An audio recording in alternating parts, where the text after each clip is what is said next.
omukulembeze wange Robert Kyagulanyi Ssentamu mukama wange wonna wooli nkusaba okyameko wano tubeeko bye twogera abasigadde as a must videos zino mulina oziraba gamba nga yoseeri manye kwoli mukazi wo family yo semwayi esobonna kwe bali kuno njagala tutandike video eno mu buwombeefu tujuulire bulungi nnyo buli omu agiggwe ennyalwe ennaku z'omwezi zo ziri 8 ezakooka ku mwezi ogwokusatu omwaka 2024 tutandise nno ogutambulako njalo twala mukisa guno okusaasira mwenna abaviiriddwako abantu baabwe kitalo nnyo ddala nja kusaasirako omukwano gwange mwanyinaze mu kya Rachel mu USA kitalo nnyo ekyokuviirwako omwami wo mukama akugumye kubanga ffenna lyekkubo ate lyekkubo ffenna enjawulo yabudde so mu kya Rachel oli mu America yaviiriddwako mwannange kitalo nnyo ddala n'abantu abalala baviiriddwako abantu baabwe mukama bagumye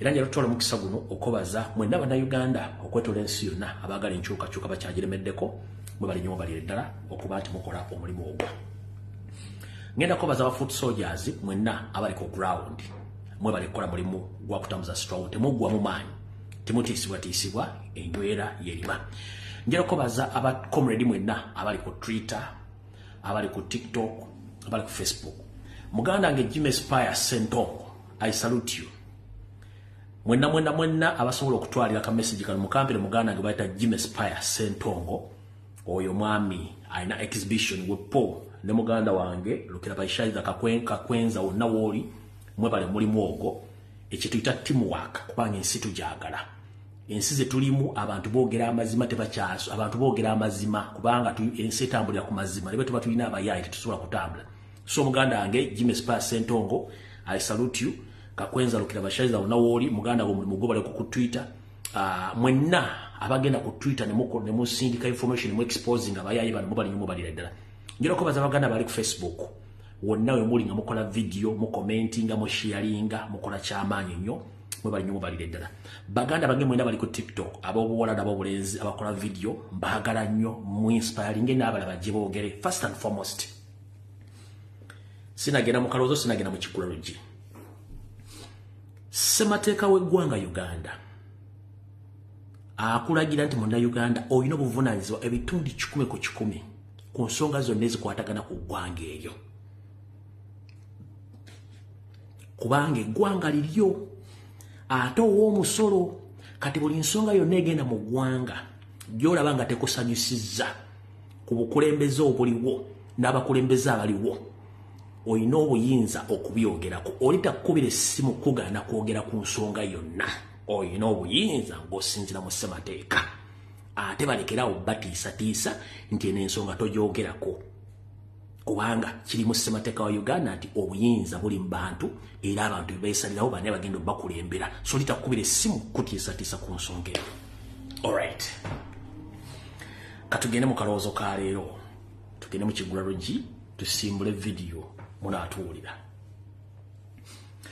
akalowoozo ka leero njala kaweereza omukulembeze wa Robert Kyagulanyi Ssentamu era nga kagenda kuva mu lugero oba olufumu olugamba nti konoweeka tokalinda kusaaba ttaka pulezidenti wonna wooli kana akalowoozo kako kavudde mu lugero lugamba oba lwe tugamba nti konoweeka tokalinda kusaaba ttaka lwaki konoweeka tokalinda kusaaba ttaka ebiseera bisinga ffenna tuli bazadde oba tusobola okuba nga tuyamako omuntu mu ngeri yonna ey'okuyamba omuntu naye bw'oba ogenda kuweeka omwana wo oba omuntu yenna okumusomesa ng'oyambadde bulungi ate tewandyetaaze kuweeka muntu nga engatto ze nkyafu oba mukyafu yenna naawe kennyini agenda kukuddugaza ate nga ng'oyambadde bulungi akagatto kuwakakubya eddagala engoye zo wazigolodde njeru temulimu wadde ebbala tosobola kuweeka muntu nga engatto ze nkyafu engoye enkyafu ye kennyini mukyafu ajja kuba akuddugazizza wonootuukira gy'olaga ku mikolo ojja kuba tolina njawulo naye we wava akaloozo kaalyo so omukulembeze wange wonna woli mukulu Robert Kyagulanyi Ssentamu akaloozo kano kakuweereza nti konoweeka tokalinda kusaaba ttaka bangi bakunyooma ng'ojja era ne bakwogerako ebigambo bingi nga bw'otasaanidde bw'otalina kye tuyita experience oba bumanyirivu mu byobufuzi naye Katonda nga bwakola ebintu bye ogenda abantu bano obalabisiza ddala nti buli muntu mu Uganda asobola lwakuba nti ekiseera eky'okuyitibwa n'okukola by'olina okukola kiba tekinnatuuka naye ekiseera kyo kyatuuka dda kyali kyatuuka dda naye nga Katonda tannakugamba nti kati yingira w'olina okubeera obeerewo. Abasinga obungi tebaagoberera nnyo nnyimba zo ze wayimba n'ezaali ziraga ekifaananyi ekituufu kiwali otegeeza eggwanga. Kale Mukama wange ngenda kugamba ekigambo kino kimu nti enywera yerima ate tewali muyembe gubakubako nkonyogo nga tekuli miyembe bakubira ddala omuti oguliko emiyembe era bw'osanga omuntu ng'akuba omuti nga teguliiko miyembe oba ovakkedo oba paapaali manya nti aliko akatuli oba aliko obutuli bwakajansi oba buno buloka bwakajansi asana kutola butabika kebera. Yensonga lwaki nti enywera yerima. Muganda wange ngenda kukusa mu kalowoozo ka leero konoweeka tokalinda kusaaba ttaka. Ofunye omukisa otambudde mu bazungu buli offisi ogiyingiddemu mu bazungu bakozesa ekintu kimu bakozesa ebintu bibiri bakiyita integrity ne principles. Ng'erinnya lye tukuyita principle ne katuwano kikyukamu abazungu bakozesa ebintu ebyo bakiyita principle ne integrity. Kati principle bye bikolwa bye weetwaliramu ne byoyagala bibeere nga bw'obyagala ng'omuntu akutegedde nti gundi takyamwako singa mba nzize bwe nti. Mukama ngenda kukusaba nti bwe kuba nga tuyibidde ku mazima nga bw'ogagamba era bw'ogoleseza njagala kibeere ku record Robert Kyagulanyi Ssentamu eke Bobi Wine abantu gwe bataategera wa gye yava yasobola okulaga ensi obulyake obunnanfuusi obuyaayi obujjuddemu bannabyabufuzi ebbanga lyonna. Taata ngenda kusaba mukono weeka tokalinda kusaaba ttaka buli gw'owulira ng'alimu amakoona era nga mukyafu tomukkiriza kukoliraana with immediate effect mugoberewo kibeere ku record tokolagana balyake tokolagana babbi ate era omubbi waba bamaze okubba ne bwe yeetonda aba asigazizza eddibu nti mubbi. Obwayise bwayise omuntu yenna kasitaba ng'aliko nti mubbi mufere muyaaye agende tadda tetwetaaga explanation apology no kubanga aba amaze okwonoona. Ngenda kukusaba ne bw'onoosigaza bammemba ba paliamenti basatu nga beemeredde ku mazima abasigadde baleke bagende. President nkusaba ku babaka 5 boolina oba 5 newe kusigalako basatu nga beemeredde ku principles zo oba integrity ne rules and regulations oza national unity platform basigaze ensere kujajinga nti wasigaza abantu amazima nga nawe beemeredde ku mazima dani okwenyigira mu mazina g'enkima ng'ate toyina mukira bajja kuddugaza kubanga yenkola ebaddewo. Mukama wange nkusanga bw'otandise ekintu kino tottira ku muntu yenna liiso kabeere muganda wo kabeere mukwano gwo kabeeraani omuntu yenna kasita yenyigira mu bulyake kiba kitegeeza abaddugaza erinnya lyo abaddugaza ekibiina ng'ate yenkola ebadde mu ggwanga. Konoweeka tokalinda kusaaba ttaka. Ke kabadde akalowoozo kaalo tugenze ku Kiggula Lodge.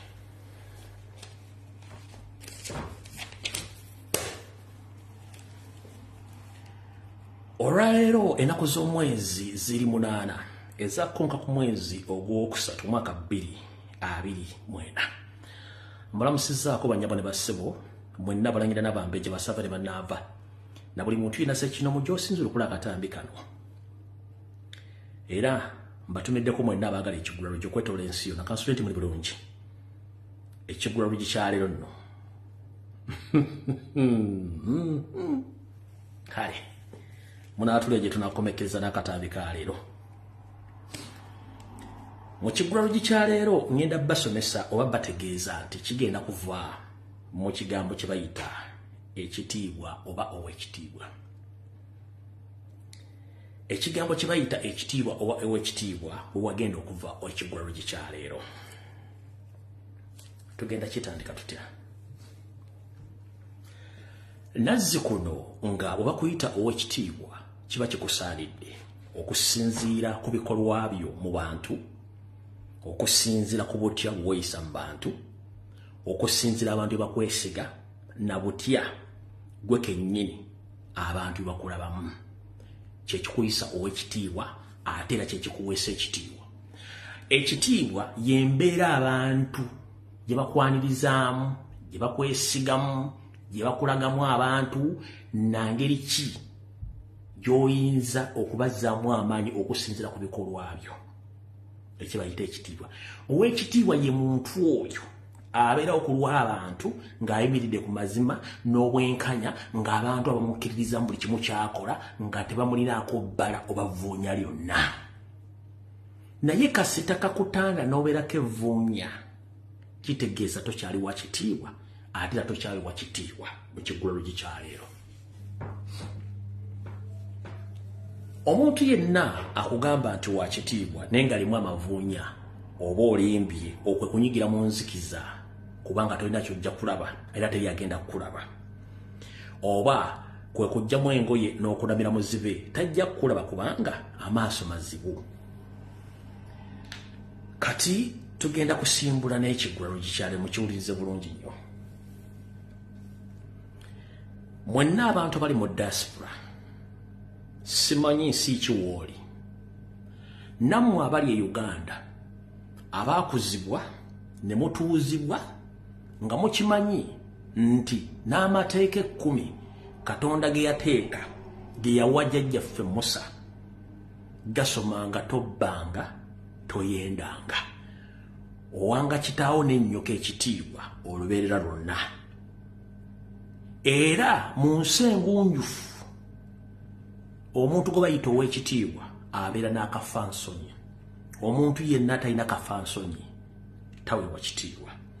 Munanjulira nti mu nsi ezaakulaakulana ffenna gye twayalina okufuna visa okgenda, omukulembeze yenna ne bw'aba ng'akoze bukozi kye tuyita statement oba ebigambo by'abayogedde ne bitasanyusa abo babaakulembedde oba baakulembera, ng'alina ensonyi amanya nti yakoze ensobi, yeetonda, ate oluvannyuma n'ateekamu ebbaluwa ye erekulira n'aleka ofiisi n'asigazaamu ekitiibwa ekibadde ku 10 kisigala ku 5.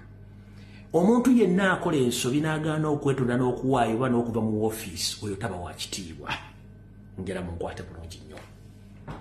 Ngenda bbawaako ebyokulabirako. Mu ggwanga erya Bungereza ewanguli Queen Elizabeth, abakulembeze bangi bassabaminisita abaddeko naye nga bakola ensobi ntono nnyo n'ava mu ofiisi. Eyasembayo yali musajja mukulu Boris Johnson. Ono nga ono mu malala amangi yagaana okugondera oba yamenya amateeka ga COVID-19. Kyamuviirako okulekulira n'ava mu yafeesi era n'agenda just kumenya mateeka. Mu ggwanga lye limu bamwe ba parliament bangi bazze no batunuulira ebikolwa byabwe bye baalimu nti bw'obanga oli mufumbo ne bakizuula nti wayenda mu bufumbo bwo, mukazi wo asobola okuteekayo divorce, sina kindi naawe ofiisi n'ogivaamu okukuuma ekitiibwa kyo ng'omuntu ne ofiisi gy'olimu, ekyo bayita integrity, kye bayita respect n'ekitiibwa. Omuntu yenna eyeekaza ng'omusazi w'ebyayi ku kkubo ng'akoze ensobi n'agaana okukkiriza ensobi, oyo taba wa kitiibwa. Ababeera bafirisuuti. Kati mmwe abasajja abali emmengo n'abasajja abali mu opposition abeeyita ab'ebitiibwa, tetukyalina babitiibwa kubanga mwafuuka bafirisuuti. Omuntu amanye ebyobufuzi, amanye administration, amanye leadership, bw'akola ensobi yeetonda era yafeesa agiwaayo. Mu ggwanga erya Amerika omusajja akolako akantu katunulibwa resign n'aresigninga n'agenda. Ne mu Africa, particularly in Uganda, bwe tunaaba tukyalina abantu abatagoberera mateeka na biragiro nga ne baba akoze ensobi aginenyeza ate muntu mulala, tukyalina olugendo luwanvu nnyo. Y'ensonga lwaki abantu batebaagala boogerako. Ne tujja boogerako kubanga twagala abantu bano bategeere nti kye bakola kikyamu yensonga lwaki omuntu akugamba nti mukulembeze ng'atyoboola alengezza aba si muntu wa buvunaanyizibwa. Mu nsonga eno ngenda batwala wano mu Kigulalogi. Bonna abo abayitibwa ebitiibwa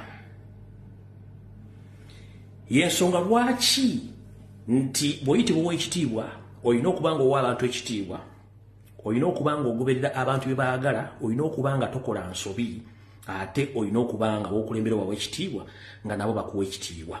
Wabula bw'ova ku ebyo kitegeeza oba tokyalina kitiibwa. Lwaki? Abatusibako Mpuuga nti wa kitiibwa nga ye bwe yagambye n'akanyoomonyoomo njalabbaga mu Kigulalogi kya leero, tewali kitiibwa kitava mu bantu, ate abantu kyekifaananyi kya Katonda. Omukulu ono Mathias Mpuuga Nsamba tukyali mu Kigulalogi, baamubuuza oba baamutwala mu kakiiko nga tebinnagenda bunamuga owa ekino kino wakikola, nakkiriza nti yakikola. Ne bamugamba bwe wakikola kola kino ABCD. Ne bamuwa olunaku lulamba yerowooza okukola kyalina okukola. Mu bintu bye yakkirizaako mu lukiiko yamala ne yeefuula, kitegeeza talina kitiibwa. Bwe yajja ku radio station ate yayogera birala era ne yeegaana nti teyafuna ssente, teyakoma okwo n'ajolonga, kitegeeza talina kitiibwa. Naye sinenya pulezidenti kiki yakola, wabula nnenya bannayuganda abataamanya. Kye tuyita ow'ekitiibwa oba toliiko nziro, naye omusajja ono abadde n'enziro lwakuba nti babadde bakozesa ekigambo kye bayita deception, okulimba n'okwefuula kye batali mu kimbadde temumanyi. Omwami ono yagamba ssente teyazifuna. Buno obujulizi buva mu mwogezi wa NRM ng'akkiriza nti ssente omukulu yazifuna, ate nga beewola neewole okuziba. Wawuliriza ono ofuna opondo. And this matter was in 2022. So we need to hold Mpuuga because he could be telling lies that he has not got the money. The information I have is that when they made this award, government at that time did not have ready cash. They actually went to the Parliamentary Commission and borrowed from the Parliamentary Commission. Actually, the Speaker wrote a letter authorizing the Parliamentary Circle to give the money in advance. They borrowed from the Circle. So it's a joint thought visa. Yeah, so it is not true when they are not telling the truth that he is not telling the truth that he has not got the money. And that's why the other commissioners have decided to keep quiet. You have not had a Foyochan, the ones from the NRM. The one from FDC, you have not had them saying we did not get home. Ofuna oponda kugambye Mpuuga aleme kubuzaabuza ggwanga, ssente yazifuna. Mu kiseera we yafunira ssente, Parliament yali talinaawo ssente, wabula Speaker Anita Amongi mukwano gwe yawalirizibwa ogenda mu nsawo ya Parliament Commission ne beewolayo ssente, oba mu ssako ya Parliament ne bawa Mpuuga ssente, ne banne aba NRM n'OFDC ssente baazifuna. Era onoofuna oponda akugamba lwaki bali abaana abalala basirise bo tewoogera, kubanga bakimanyi nti ssente baazifuna. Ono yeekaza nga musazi wa byayibuko. Bwe bamubuuzizza nti ssente wazifuna, wulira kye yaddamu. Ssente wazifuna, ssente nzirinze tonazifuna, nzirinze era kooti eno mbadde nzize kasi. Bamubuuza ssente wazifuna, wulira. Ssente wazifuna, ssente nzirinze tonazifuna, nzirinze era kooti eno mbadde nzize kasi. Ono agamba ssente nzirinze kyokka ofuna wapanda ofuna agamba nti emyaka ebiri ssente yazifuna, wulira. And this matter was in 2022. So we need to hold Mpuuga because he could be telling lies that he has not got the money. The information I have is that when they made this award, government at that time did not have ready cash. They actually went to the Parliamentary Commission and borrowed from the Parliamentary Commission. Actually, the Speaker wrote a letter authorizing the parliamentary circle to give the money in advance. They borrowed from the side. So it's a joint tortfeasor. Yeah, so it is not true when they're not telling the truth that he is not telling the truth that he has not got the money. And that's why the other commissioners have decided to keep quiet. You have not heard Afoyo Chan, the ones from the NRM, the ones from FDC. You have not heard them saying we did not get hold of it.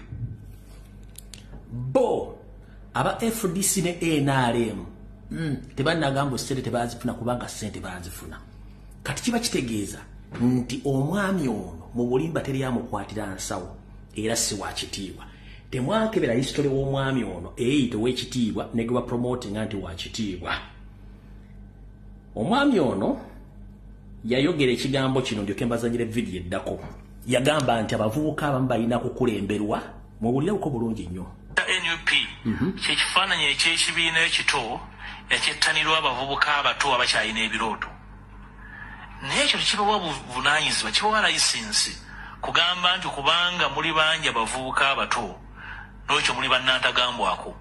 Era sisobola kugamba nti nze nga ndi mukulembeze mu NUP nti nja kutambulira wakati mu bumenyi bw'amateeka n'okukkiriza abavubuka abatyoboola abantu kubanga embeera ey'okwewulira eryanyi terina gwegenda kuyamba. Sajja fuba. Embeera ey'akasajja fuba. Santi nze nja kumwaŋŋanga nga sirina mapeesa ate bw'onoogeetaaga n'ogatungisa ki.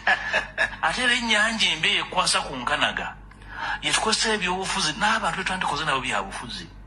Abantu abamu balina kukulemberwa bukulemberwa, balina okukkiriza bakulemberwe sobola okutereeza eggwanga. Si buli muntu nti ajja kukulembera abantu. Abantu abamu balina kukulemberwa era nga balina okugambibwako nti kkiriza okulemberwe mu lutabaalo luno. Tulinga nga batudde ku nsuwa y'amalwa. Mwagala kukulembera abantu temuwuliriza. Bakize bakulemberwe. Bw'oba toyagala kukulemberwa era ofoojeera. Abakulembeze bonna gye muli mulina okwegendereza abantu abataddewo embeera ndi balina omuzindaalo omunene. Ayogererako gundi awulira gundi awulira byogera babitegedde ddi gwe wooli gotegeera buli kimu. Katonda kwe. Alright. Abantu abamu balina kukulemberwa. That is the arrogance of this gentleman. Kati kyetuyita integrity principles oba n'okwewa ekitiibwa Mpuuga oyina 0 kubanga tewali yakola kunoonyereza ku history wo botya bwali weeyisa. Omukulembeze yenna yeeyita ow'ekitiibwa tobaako na 0 ya bufere bubbi bwenzi na buli kimu. Eno video twagibateera dda anti watugambye nti tuli balikuwuligani kati katugulage nti tuli balikuwuligani baddala. Sebo mukulu teri mukulembeze akkirizibwa kuyingira bakutabula maka ga muntu.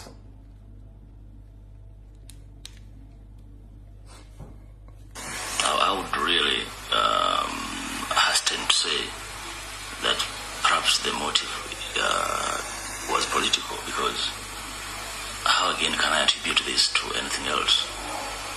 This is how Mathias Mpuuga explained the motive of his shooting in Masaka from his bed at Rubaga Hospital, where he was transferred from Masaka yesterday. But now Masaka police said the shooting was due to rivalry over a woman between Mpuuga and the former auditor of Masaka Municipal Council, John Sempira, and not politics. I want to refute allegation that this is political. There's nothing political. It's an issue to do with the private affair.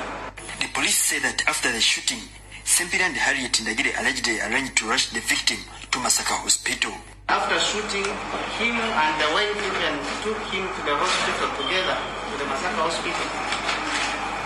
Sempira, the man who shot Mpuuga, was arrested last night and is still held by Masaka police as investigations continue. So we are going to charge Sempira with the attempted murder by shooting. Mpuuga, meanwhile, is still admitted at Rubaga Hospital here in Kampala, where he was rushed by Harriet Ndagire. Both Mpuuga's car and Harriet Ndagire's car, which was used to transfer him to Rubaga Hospital, have also been impounded and are being kept at Masaka Police Station. Kati olaba n'obwenzi wabwegana tebwali bwenzi kyali political. Ono kkiriza ssente nti wazifuna sebo n'okujja ebiwojjolo by'abatuuze b'omu Masaka wakyegana nti tebyali biwojjolo kyali political. wonokiriza sente nti wazifuna nati watulise hooligan in the respect yoga nti mwagala ebitiibwa teri wakitiibwa mubbi teri wakitiibwa atabangula maka ga banne kubanga mbazungu gye tukudde gye tufunidde principles omuntu yenna akola ensobi alizayininga olaba weegaana obwenzi noga nti biri political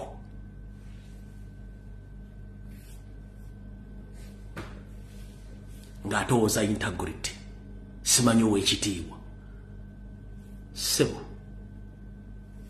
weegaana obwenzi misana tukukambuddemu noga buli political motivated wonokiriza millions 5 kankaddemu weegaana obwenzi noga nti kiri political wonokiriza millions 5 neseze mbadde mubba. I would really hasten to say perhaps the motive was political, because how again can I attribute this to anything else? This is how Matthias Mpuga explained the motive of his shooting in Masaka from his bed at Rubaga Hospital, where he was transferred from Masaka yesterday. But now Masaka police said the shooting was due to rivalry over a woman between Mpuga and the former auditor of Masaka Municipal Council, John Sempira, and not politics. I want to refute allegation that this is political. There's nothing political. It's an issue to do with a private affair. The police say that after the shooting, Sempira and Harriet Ndagire allegedly arranged to rush the victim to Masaka Hospital. After shooting him and the wife even took him to the hospital together, to the Masaka Hospital.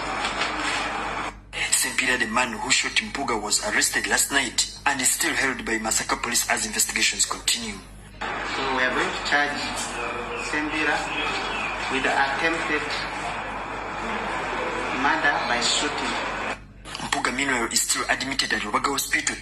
Genda kati mukulu n'obwenzi obwasugulamuko omusajja wabuyita political njagala kubuuza ekibuuzo kimu.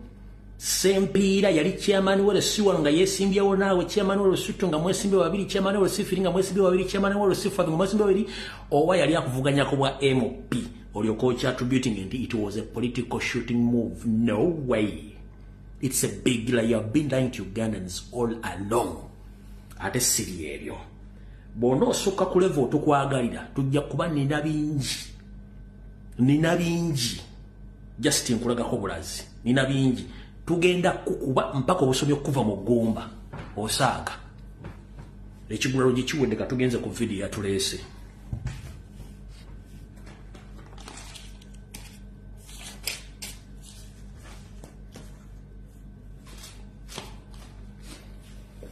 Mbandiza mu video katandise kati mu mbeera y'emu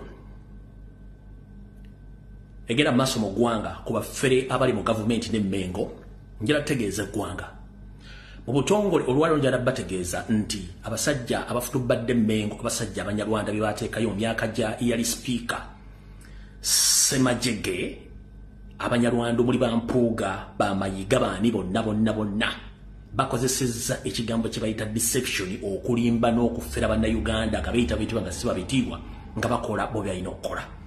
Bassebo ne bajja omwenda bannayuganda gye muli abantu abadde basponsoringa okuvuma okuvvoola n'okuwemula Obuganda akabinja kadde kakolebwa Mpuuga Mayiga Muwanga Kivumbi Abedi Bwanika kino nga bakikozesanga akatego okunafuya kubanga gumuli Museveni gobyawa okuvunza Ssaabasajja Kabaka nga bo teboogera.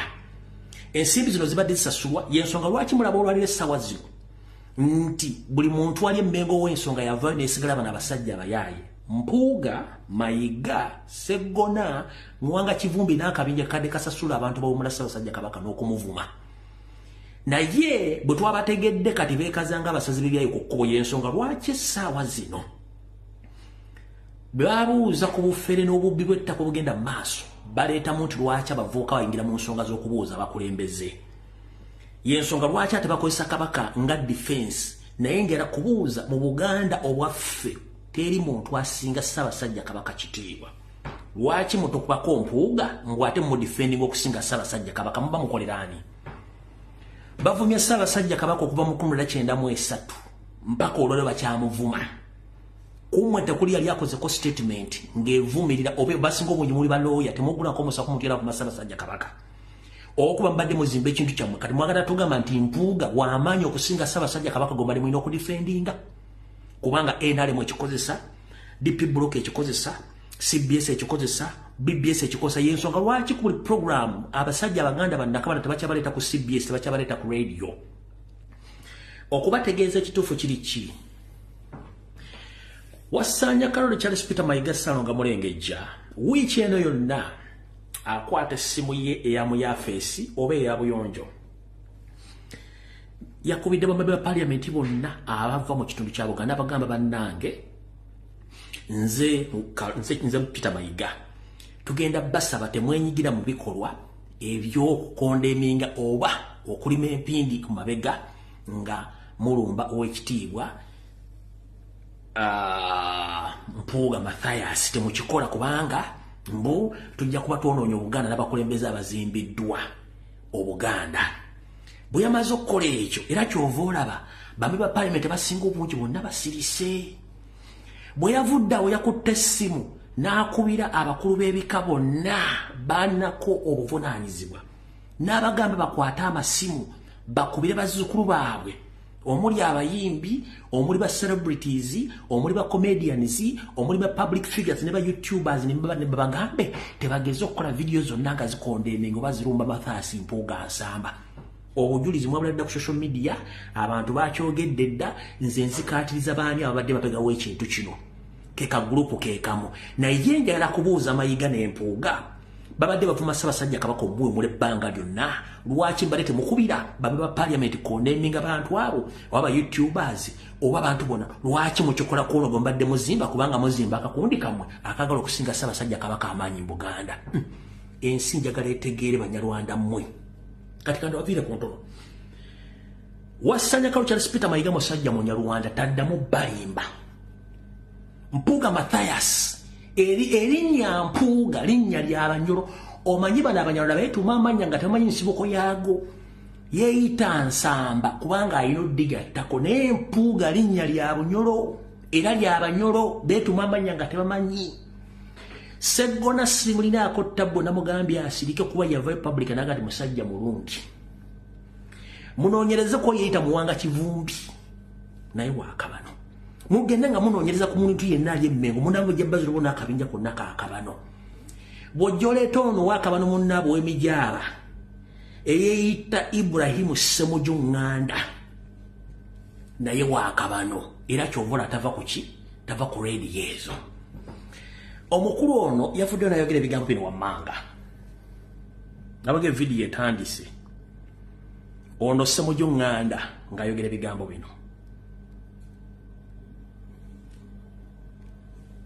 wana bavuka oba muvuga boda oba muli mu taxi oba muli mu katale oba muli luddawa mwe muwaayo obulamu naye ne bwe tunaabya tuwangudde mu 7 titugenda genda lugenda stage ya boda ey'okavule muleeteeyo anaabeera minisita w'ebyensimbi that won't happen ekyo njagala bakitegeere naye nga ndi musanyufu olw'omulimu gwabwe olw'okuvuma ku Mpuuga ne bavuma ku Medadi n'endala banaavuma principal kubanga muba tweninze kuvuma abantu ate ne musirika bavuma Besigye wano abavumanga Besigye nga bajja no ku CBS bamuvume kyobalaba olwayo nange mu gavumenti ya Kyagulanyi nze minisita w'ebyensimbi futi soja togenda kubeera minisita wa byansimbi ne bonaakola otya kubanga naye ayagala nkugambize mu parliament nzijjayo ebitabo n'embiyiwa ku mmeeza nentandika okutiisatiisa bano bagula kubanga manyi tebabisomye okitegeera omuntu alright kati munnamawulire gwe simanyi nti oba olina diguli mu mawulire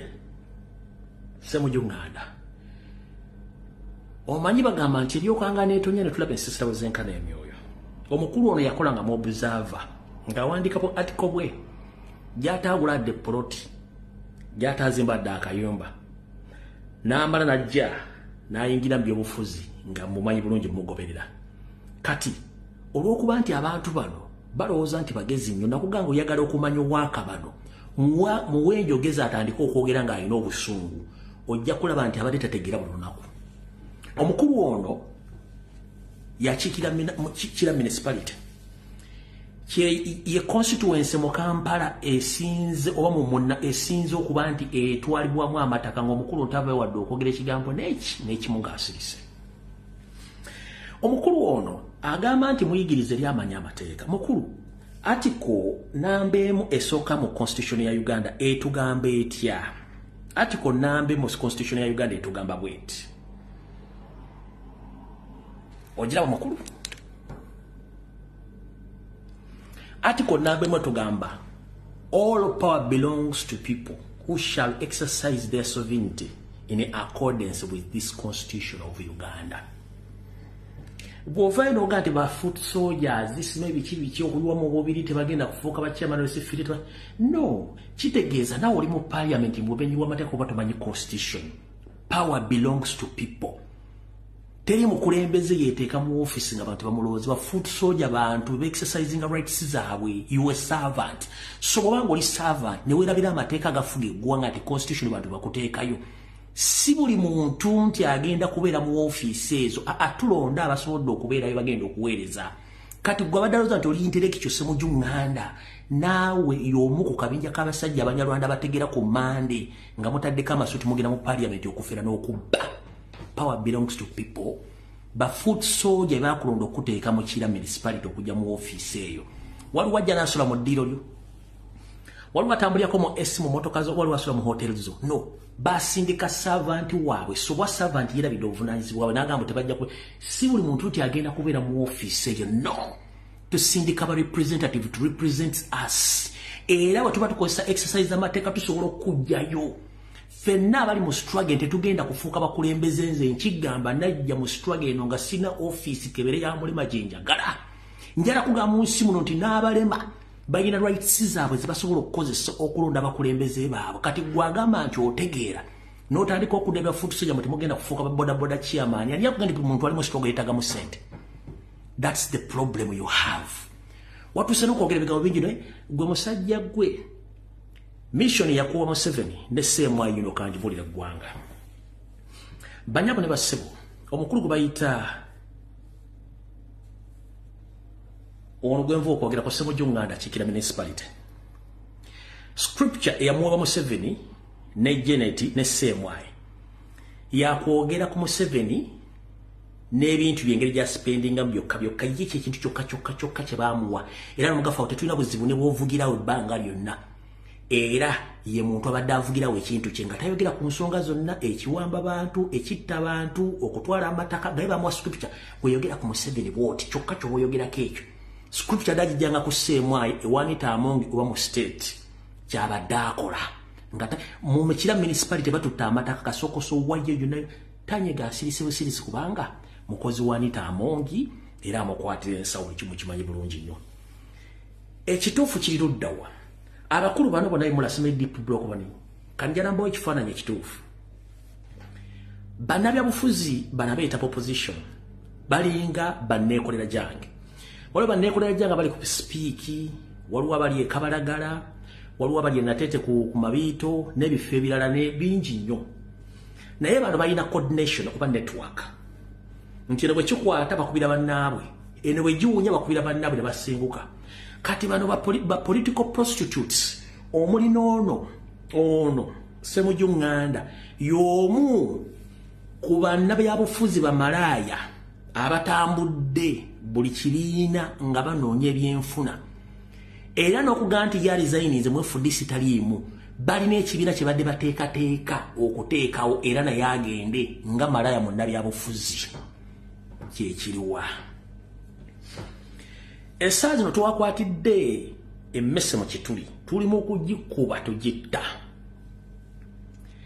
Emmese eyo eyampuuga babadde olandongo balina ekibiina kye bafumba nga Kyagulanyi simanyi oba manyi oba tamanyi. Naye bwe tukubye ebintu bino byonna ne tubiwa wansi kitegeeza mpuuga mu sequence yavuddemu. Bw'ava mu sequence kitegeeza bagenda kuleeta kati Elias Lukwago. Naye temwewuunya between Elias Lukwago, Charles Peter Mayiga n'empuuga nga kuligo kwa Florence okuchallenging olwa Kyagulanyi Ssentamu buli omu ku basajja bano mu programu zaabwe bakyusa kati essaawa zino bafrontinga meeting zonna zifrontinga zireeta lukwago kubanga ono twasosine mutu muteekamu akatiba nenga kati ono essaawa zino ali wansi mu ratings kati baflotinze lukwago nga ne mayiga mu corridor mwali ekyo nakyo mberenge mu kitege kati bano basemo junganda bebamalaya bokuspeak mbuye bufuzi beba coordinating nti mabito kikutte obeka kabalagala kikutte oba bwayise kikutte beba coordinators era kyompola yadayogera bigambo bingi nnyo ngaolereza Mpuuga naye ng'akimanyi bulungi nnyo nti ekintu kyakola kimenya mateeka era tekiriyo kubanga akimanyi bulungi nnyo nti bo bamalaya by'obufuzi era bafere buli wamu bagendawo okufuna ssente n'okukyankalanya okubeeza Museveni mu buyinza mukowe erimu olunaku lwajjo ssaawa zaabadde nga 4 ez'akawungeezi Nabatulege Speaker Anita Amongi Mama Sologate mu maka ge Nakasero yayise betuyita opposition MPs amanya nkyaganoonya nenda funyeeko limu erya basaalirwa nga yakulembedde ekibija ky'abasajja ne bayingira mu maka ge kye baakoze ekyokuswala baasose ne bajjako amasannyalaze mwenda basula ekkollaawo mwategedde amasannyalaze ku ssaawa 4 zennyini gaavuddeko bonna abasinga obungi bagenze okukima ssente abamufunye miliyoni 2 bafunye 2.5 bonna era bazifuna olunaku lwajjo ssaawa za 4 ne bajjako amasannyalaze okuliraana amaka ge so that kamera eziri mu kitundu tezikogonaizinga motoka kyekoze eki ezze naye okusinziira ku drone zange omukulu ono Semujunganda noli asumali baso bamu ku bagenze n'abalala ne bafunye wakati wa miliyoni 2.5 mwabirabedde ku social media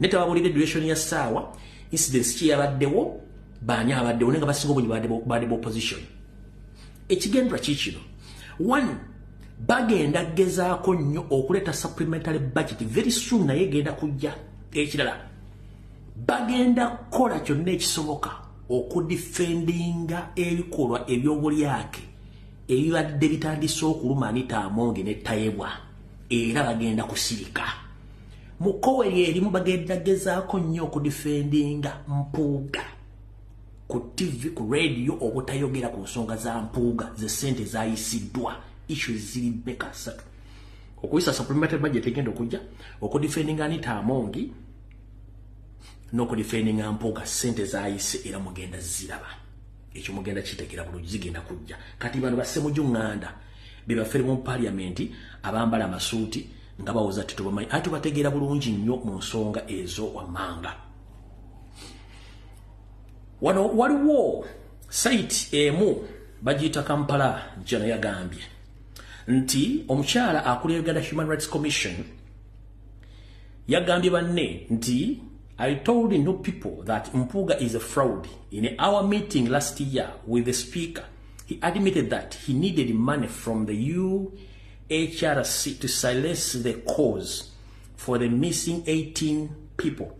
I'm happy that he's being exposed for his greedy. UHRC chairperson Mariam Wangadia. Mukitegedde bulungi nnyo. Katika nsoke mbatira ekigambo kimu mukitegere bulungi nnyo setteesereza eyo ejjudde mba mafia Museveni akimanyi bulungi nnyo oba kansoke mbazeeyo katono kye tuyita gavumenti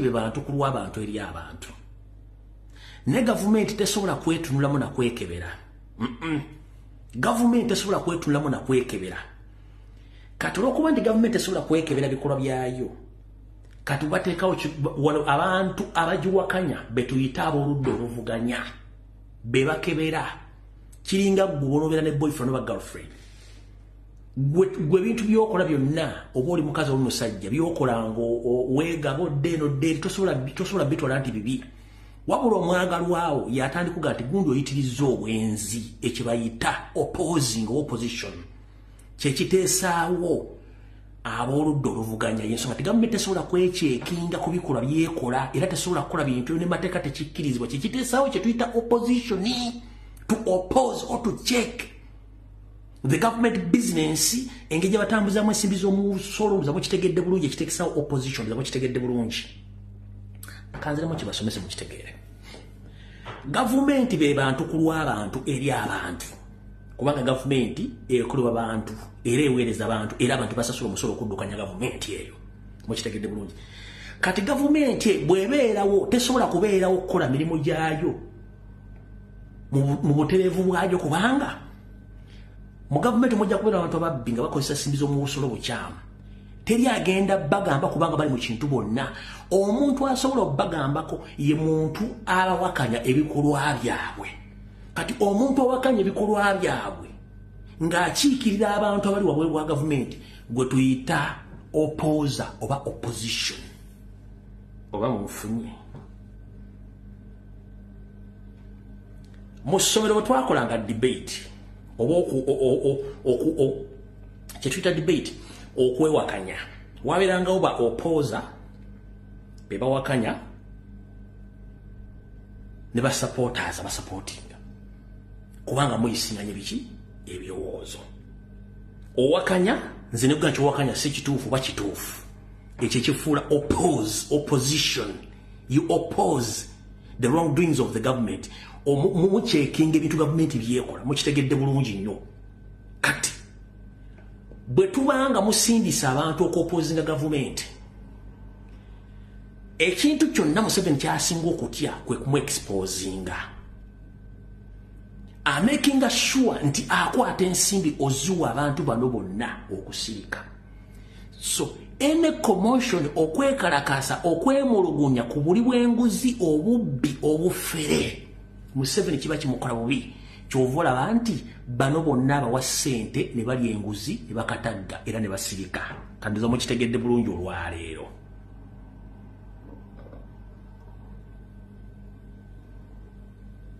mukitegedde bulungi nnyo kati tosobola kuŋŋamba nti gavumenti ya NRM nga nuupu yeegirwanyisa eveeko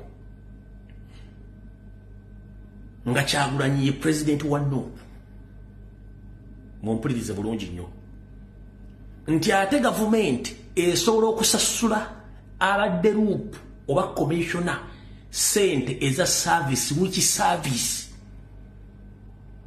to oppose him okumujja mu gavumenti akusasulie nti no njagala muwulira bulungi nnyo omuntu yenna gw'owakanya tasobola kusasula tekisoboka okujjako ng'akusasula ebyomukoledde public obutabitegeera oba okuyisaawo Museveni byagala bayiseewo kyekisasuza ssente ezo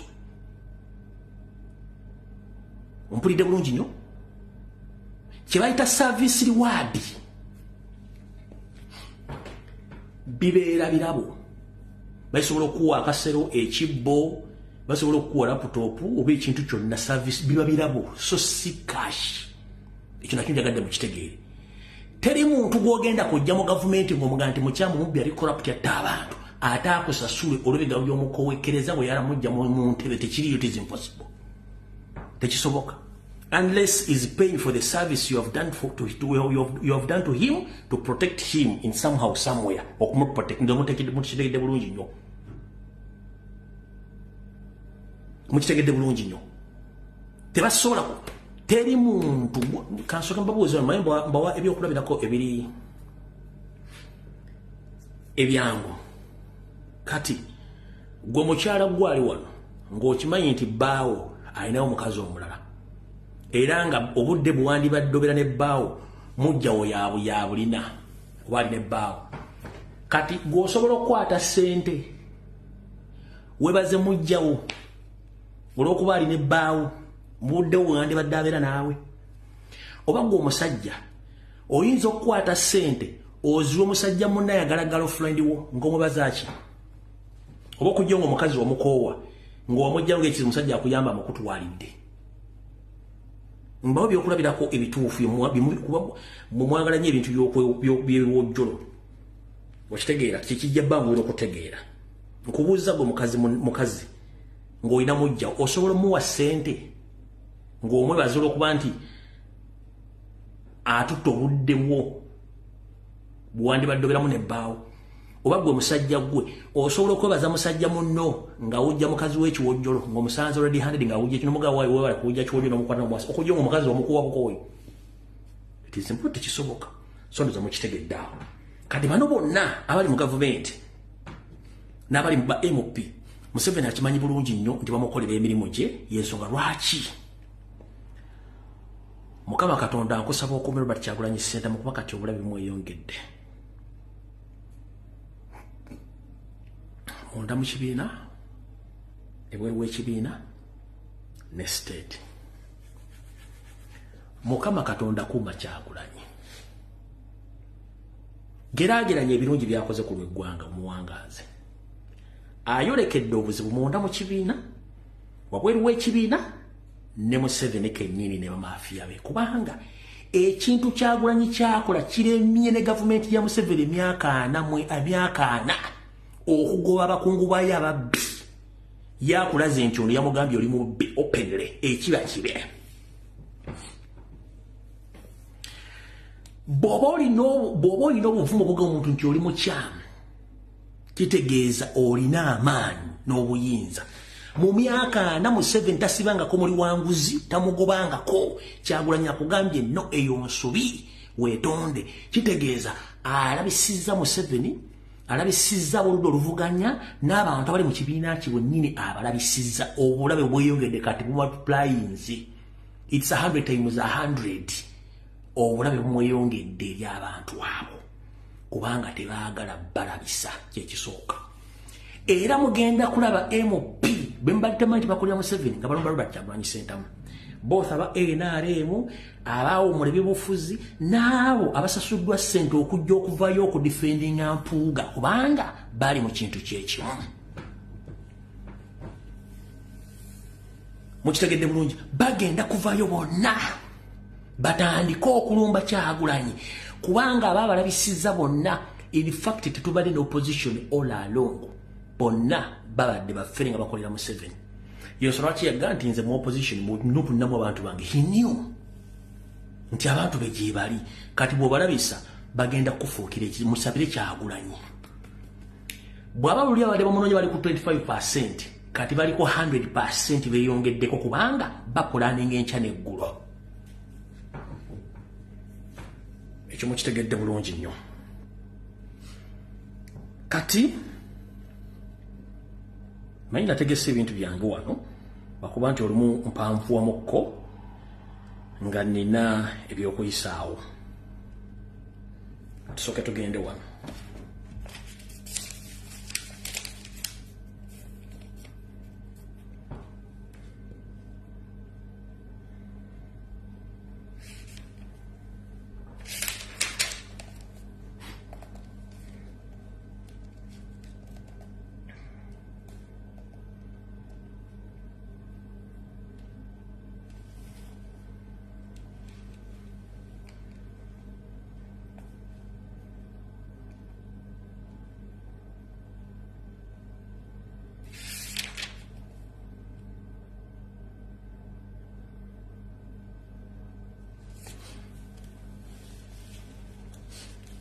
mukowere erimu webagambire musabire Kyagulanyi wabaddewo enteekateeka namutayiika enkusike abasajja bano badde bazimbira munda mu kibiina naye nga Kyagulanyi amanyi oba tamanyi nga simanyi kati enteekateeka ebaddewo yiino bo babadde bavuga ekintu kino bakitwala 2026 naye nga mu nkola y'emu Kyagulanyi agezezzaako okulaga public nti tetubadde n'opposition bantu bangi mbadde mubuuza lwaki Kyagulanyi yeegasse ne Besigye lwaki yayise Besigye yasiibese kubanga ye abadde ayagala kulaga abantu nti abantu bano bonna tugezezzaako okubafenna naye bwe bali ku bibiina bali ku nkola ndala nnyo ekyakibalaze kano aba asigadde bwomu tekyali muntu agendamu ne lwaki Kyagulanyi osigadde bwomu ndoza mukitegedde bulungi kubanga bonna bali matankane ng'empale za Museveni kati bano okuva nga tubadde tuzimba bakulembeze era tubataddemu ssente nnyingi eyebadde koodi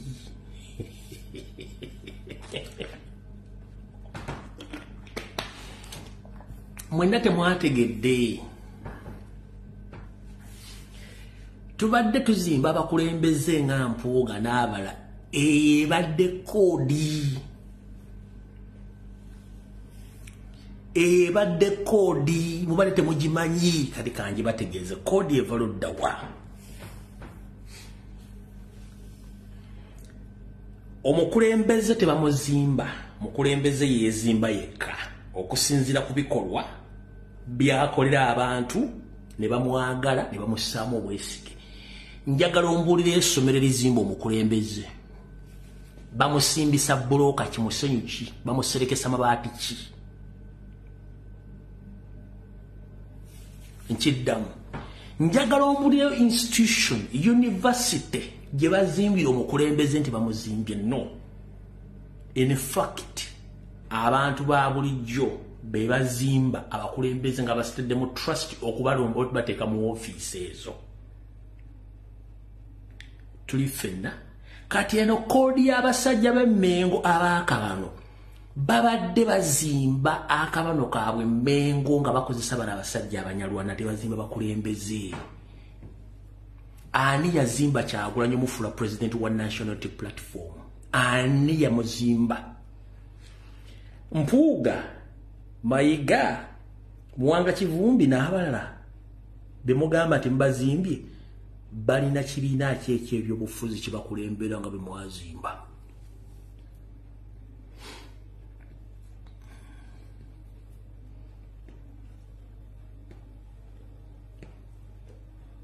wali ozinyeeko nga tewali musiki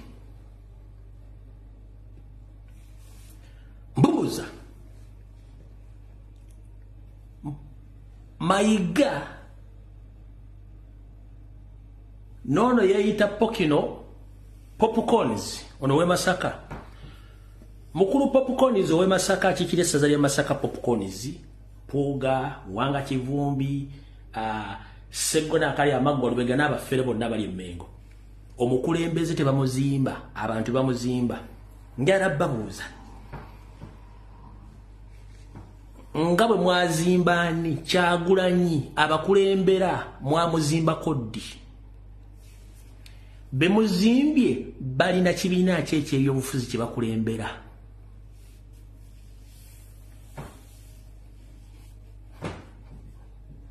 mbeewulira mmwe n'oli omusajja omukulu Popcorn ono we Masaka yita Pokino Popcorn muzimba nga bwe wazimbani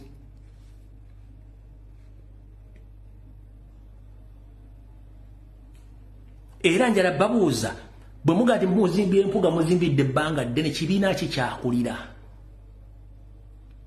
era abakulembeze mubazimbisizza bulooka kizakajjansi za ttaka za 99 era mubaserekeseza mabaati ki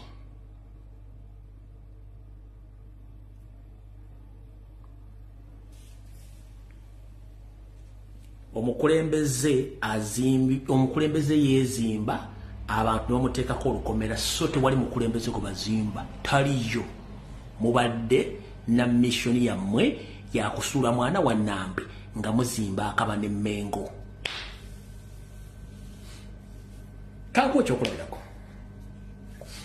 Mpuuga yali mu UID najja mu DP n'abeera mu parliament ebisanja byonna bakina Muwanga Kivumbi bakina Segona Lubega bakinaani ku bonna ani yali akuliddeko wadde akakiiko ku parliament aliiwo ku bonna bemugati muzimbi ani alina ekibiina ky'ebyobufuzi wadde kirimu embuzi eziri amalagala tekiriiwo lwaki gwe mulima empindi ku mabega ate gwe mugamba nti alina kukulemberwa ate yalina ekibiina ky'ebyobufuzi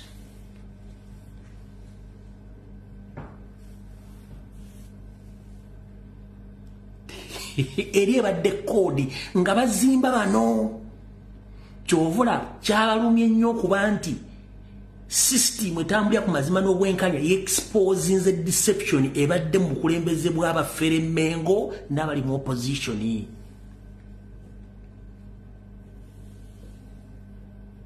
babadde bakozesa deception kiri deception kiri deceive abayaaye ng'akuguza ekintu. In fact, kanti basomera wano mukitegere bulungi nnyo. Kanti basomera wano bulungi nnyo, nkibanyonyere bulungi nnyo, mukitegere bulungi nnyo wano. So kenshi basomere mu luzungu, nkibanyonyole tukwate mpola video eno. Kubanga njagala mutegere ekigambo kye bayita deception. Kanti banyonyere mu luzungu. Deception is an act of a statement that mislead. Nti deception oba disi kyekikolwa oba ekigambo ekyogerwa. Ekigambo ekyogerwa ekivirako obulimba oba okukweka amazima oba okusaasaanya obulimba n'okuteeka okukkiriza okukyamu oba ebikolwa eri abantu. Byawukanawo n'abantu abali emmengo abeeyita b'ebitiibwa babadde bakozesanga deception okwekweka nenge ekituufu si kye bali. Bano bayaaye.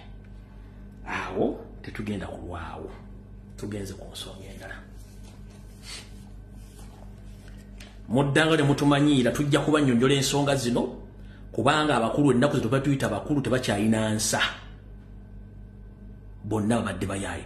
Ate Abaganda bagamba nti ne gw'ozadde akkubira engoma n'otyentyebula amazina kubanga ekigambo kiri okuzina bala mukijjamu meaning endala. Abaganda tugamba ne gw'ozadde akkubira engoma n'ozina kitegeeza nti omwana gw'ozadde ayina waatuuka n'akwata engoma n'akuba omuzadde omuziki ne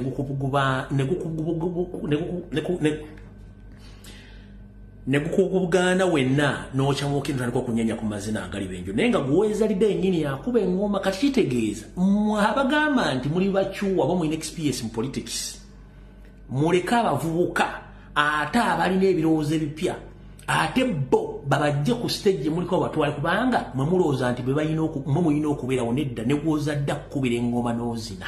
Kyagulanyi ajja bazinisa amazina mulimba, tugenda bazinisa amazina mulimba paka nga mukkiriza. Mukitegedde bulungi nnyo. Kati bwe mugenda okulabira okulya n'okkomba essowaani waawano twagala genda. The National Executive Committee of the National Unity Platform sat on Monday this week and considered the serious accusation of corruption and abuse of office against Mpuuga Mathias. The NEC resolved to recall him from the Parliament Commission if he does not provide satisfactory explanation in written within 7 working days. His office received the communication on Tuesday bakugambye nti akakiiko akakulu ak'ekibiina ekya National Platform ku lunaku lw'ebbalaza wiiki eno kaatudde ne kayisa ebiragiro ebikambwe okusinziira ku bigenda mu maaso ebiteekebwa ku Masaasi Mpuuga nti yeeyisa mu ngeri etakkirizibwa mu mateeka okufuna ensimbi bamugamba alizayininge kyataakola buto bazzeemu okumuyita bamuwadde ennaku 7 okulabikako mu kakiiko akakwatisa empisa era ebbaluwa eno yagifunye ku Lwokubiri olwa wiiki eno era nga balindiridde okuba nti bagenda kumusoya akalyojuuji w'ebibuuzo bw'anaaba tazzeemu kinaaba gyeri. Ebbaluwa eno ewandiikiddwa yawandiikira ennaku z'omwezi 5 Ogwokusatu 2020 lindako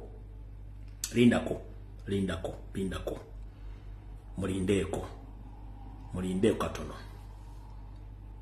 Ebbaluwa eno ekiwandiiko kino kigattiddwako bugattibwa naye ng'omukulu ono mwabali yawooza mbu simanyi tebaamuwabudde omusajja ono bamuwandiikidde ebbaluwa eno naye ng'ennaku z'omwezi 5 Ogwokusatu 2023 baali bamuwandiikira dda ebbaluwa ajje alabikako mu kakiiko n'ajeema. Kati okulya n'okkomba essowaani kuli wano. Omwami ono okusinziira ku byempulira ne byendowooza ayinza obutagondera mateeka na biragiro bya kibiina kubanga akanyoomonyoomo kangi naye ebigenda okuva mu yebiraka mugenda bitegeera ayinza obutakkiriza kulabika kubanga ajja genda anyoome abamuyise nga ye alaba yasingamu obuki yabasinga okutegeera awagenda okuva n'okulya n'okukomba essowaani. Kati njala sooka baganda bange mwenna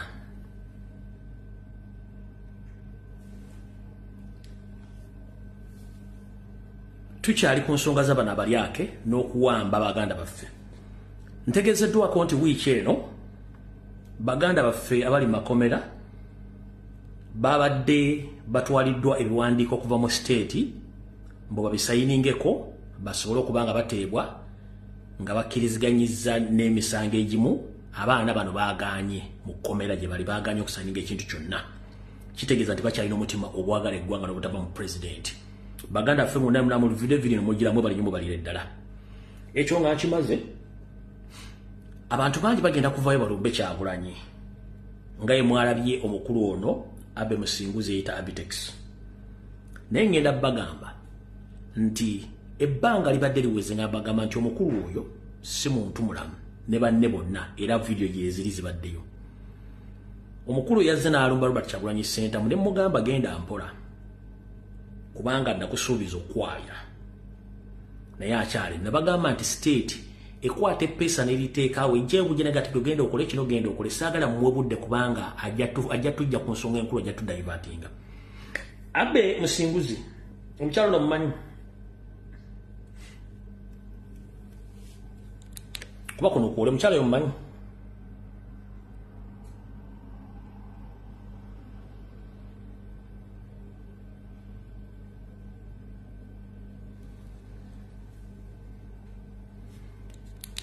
njagala oddemu okole video egi ng'olumba Kyagulanyi. Nja kubuulira ensi buli kimu ne gy'abeera na buli kimu naye nga kyoba omanya nti abeera kiwaatule najjera bulindo amanya kansooke ngaleke ebya famire byonna mbirina naye nga ne ku Mande ewedde mufo ky'ogenda okuyamba famire yo obawe ku ssente eza state oli mu kusirwala. Muganda wo Kakomo yakwatibwa n'ente 3 enzibe mu Lufule Masaka bamusiba yavaayo ku Mande ewedde obudde bw'omala ng'olumba Robert Kyagulanyi Center mu nsonga ezitaliimu wandibadde ofa ku bizibu ebiri mu famire yammwe kubanga mbimanyi nnyo. Muganda wo baamukwata wiiki ku Mande yavaayo wano ng'amaze okubba ente ezi 3 bamusanga mu Lufula ng'amaze ozisala. Omukyalo no bw'omumanyi n'ebiro bya famire yammwe njagala osirike si ffe twakulagira olye ssente n'ebira bingi saagadde kuti njagadde kuwoninga weewumuzeeko. 1 bukyanga tuyingira covid tuzze tulwanne kasajja gwe mwabeera mu hoteli nga mufunye ssente nga mulina olukwe. Katonda wa Kyagulanyi teyeebaka. Musajja gwe state yakukozesa opasuwinge Robert Kyagulanyi Center mwajje nga ku stage ez'enjawulo nga mwagala mutega bomu ekyensi ekimanyi. Yensonga lwaki mwannumba nga mbagambye amazima. Era ne mu lubiri luno omwaka nga gutandika kyekintu kyekimu kye mwali mutegese. Kyagulanyi n'afuna information n'atajja. Bw'oba obanja Kyagulanyi nga musasula ssente okuyimba genda azikuwe. Bw'aba teyayimba mu lubiri eyo si nsonga ye si buzibu bwe. Mulekerawo okumanyira abantu. Ebbanga ly'okoledde wandibali tofaanagana bw'otyo. Bw'ogamba nti olina ssente opromotinze music wa Uganda gwamupromotinga nga tofunamu ng'ate gw'ogaba opromotinga bafunamu. Kubanga business yo promoting, it's just a business. Business eberamu willing buyer and willing seller. So you are the willing promoter, the willing seller. Baliba buyers. Gwe promoter ba gwe seller gwa tunda. Na yagula afunyemu gwa atunda bula kitofunamu. Not down promoting the music. What are you promoting? Promoting it. It's a business between you and the artist. So if they've gained much more than you, it's none of their business. It be what a call. Kati boda musemena promoting a Kyagulanyi bomu promoting aluna afuka luyimba lwa gwanga gwenga gwa mu promoting wateke bivulu wakateke gomo na Uganda kyasinzo okuteka bivulu mu Uganda. Netofuna mu buzibu bw'abayimbi. You don't own Kyagulanyi and Kyagulanyi doesn't own you. And Mr. President ngenda kusaba ekigambo kimu. tulina entalo zetukyagala kuyingiramu nga nabana abantu babadde mu business ebbanga ddene bano ba Abitex Mayibani. No, enough is enough. Sawa yakulaga nti kati tuli bamazima tugenda na bintu babayonjo selfie zikendeeze n'abantu abamu bakosa advantage ya selfie ate okuteekawo ebintu ebirala. Gwe yenna aliyaga nti okodde music industry ngoli promoting music industry okusetting ebivulu eba business. Omuyimbi bwamusasudde n'aperforming bwe kiba kyakusaze it's none of he or her business. Bibyo lwaki promoting bw'ofuna osirika. Lwaki omuyimbi obanga yavuwadde ate toyogera ate omuyimbi oba gaggawadde mu ngeri endala ate mwogera ngo nze namutuusaawo awo.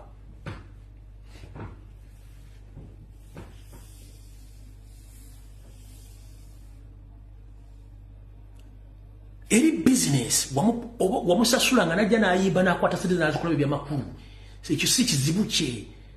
Mwenna mbabuulira ba promoters simanyi bani kasita omuntu omugaaga gundi nti ngenda kuteeka ekivulu ennambole yes n'omusasula sente ze n'agenda kiba kiwedde. Tomuyinaako strings totekyali more strings attach business ba business wansasudde nayimbye kyagenze nzira mu promoting gwate bwa promoting bwafuna sente ze waziteekawa. Bwaba yasinga ettaka mu Uganda it's none of your business ngo mugate wali osobola gula ttaka. Bavuga motoka y'ebbeyi mugwe mu Uganda tomaje bagula motoka za bbeyi. Bwaba yasinga omukazi omulungi gwe abakazi mu Uganda bakubuza y'abalungi.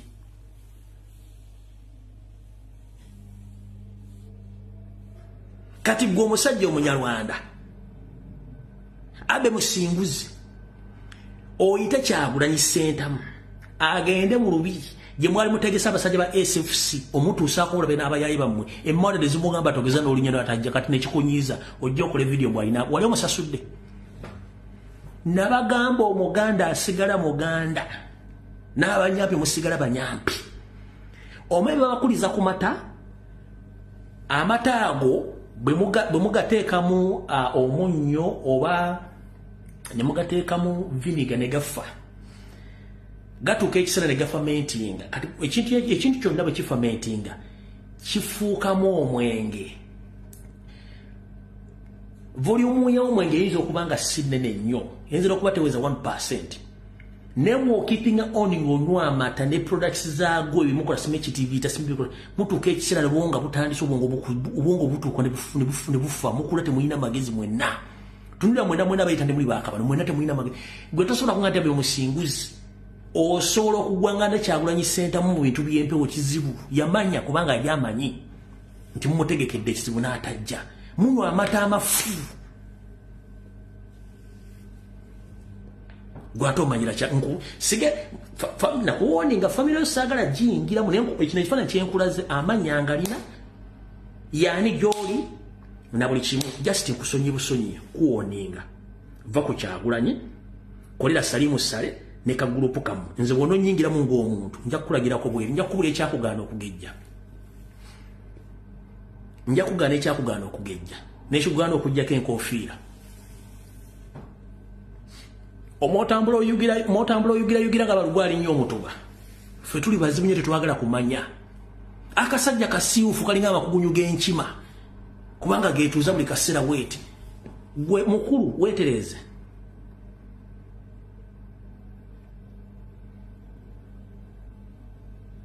Tetwagala tujja ku mulamwa.